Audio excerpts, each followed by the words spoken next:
Bonjour, j'ai le plaisir d'accueillir David Pillet. Et c'est d'autant plus un plaisir pour moi que il vient de publier un livre, Design for Six Sigma, avec son père Maurice. Et donc le sujet, c'est la conception, le design depuis l'idée jusqu'à sa réalisation de nouveaux produits. Et c'est un sujet qui nous passionne parce que je pense qu'en fin de compte, dans les us et coutumes, les pratiques et les résultats industriels aujourd'hui, on a encore d'importantes marges de manœuvre pour améliorer justement la manière de concevoir les produits. Donc, parle-nous du DFSS et comment on fait, pourquoi on devrait le faire et comment on le fait. Alors, pourquoi on devrait le faire, tout d'abord parce que si on souhaite obtenir des produits de qualité, en fait, la qualité, elle se conçoit dès l'innovation, dès l'idée du produit. Et comment on va partir d'une idée à un produit industriel. Et toute la partie conception va jouer grandement sur la qualité du produit. Donc c'est important de prendre en compte en fait cette notion de qualité directement dès la phase de l'innovation.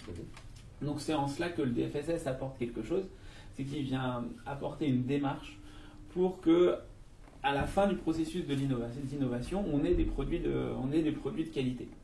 Donc la démarche proposée dans le bouquin, c'est donc DMADV, définir, mesurer, analyser, designer et vérifier, qui va justement, sur chacune des étapes, essayer de proposer différents outils. Des outils qui, au départ, sont plutôt orientés au service marketing.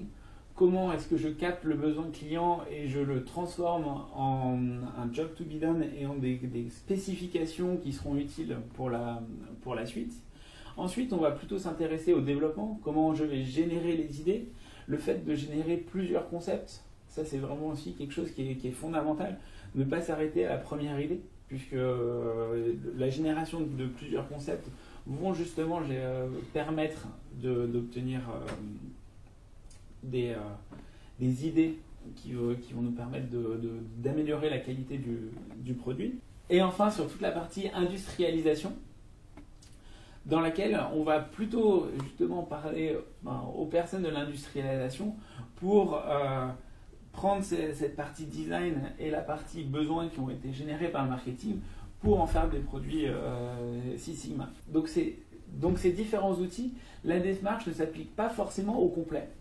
C'est-à-dire que toutes les entreprises ont déjà un processus de développement et on peut venir piquer des idées, ci et là, pour venir compléter un processus de développement existant.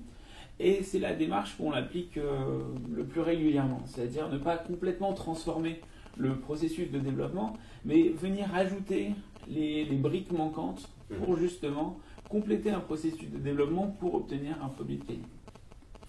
Très bien, merci beaucoup pour avoir lu le livre Design for Six Sigma.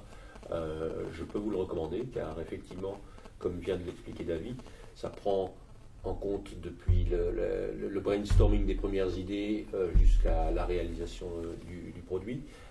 Et la démarche dans son entièreté est tout à fait intéressante, mais on n'est pas obligé de prendre le tout, on peut prendre de nombreux éléments individuels et il y a de très très nombreuses pages ou sections du livre qui sont en stand-alone déjà tout à fait intéressantes. Donc je vous le recommande. Merci beaucoup.